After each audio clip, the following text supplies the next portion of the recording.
अवतार बानी श्लोक नंबर 189। सच्चा मालिक कैसा है? अवतार बानी में बताया जा रहा है, the weapon can not cut him, किसी तलवार से मालिक को काटा नहीं जा सकता। And he can not gate dried up by air, और मालिक ऐसा है कि हवा के ज़रिए उसको सुखाया नहीं जा सकता। सुनिए कितनी प्यारी बातें सच्चे मालिक की सिफात बताई जा रही है। Water can not decay him, पानी अगर उस मालिक पे डाल दिया जाए तो भीग नहीं सकता, वो सूखा हुआ ही जैसा है वैसा अपनी शक्ल में ही रहेगा। पानी उसकी कुछ चेंज उसके अंदर नहीं ला सकता।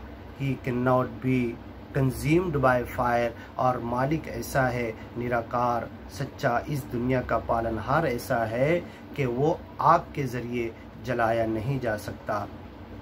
You are lost amidst cowries, otherwise you are a real pearl. तुम इस निराकार मालिक को समझने के लिए अपनी कीमत समझो, तुम मोती की तरह हो।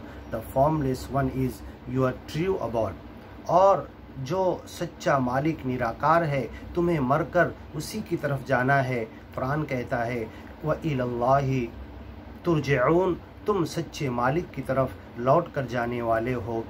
फमन कान यरजू लिक़ा रब्बिही, जो मालिक से मिलना चाहता है, फलयअमल अमलन सालिहा, अच्छा कर्म करे। वला युशरिक बिइबादति रब्बिही अहदा, और अपने मालिक के साथ बंदगी में किसी को न मिलाए। None can recognise God on his own without the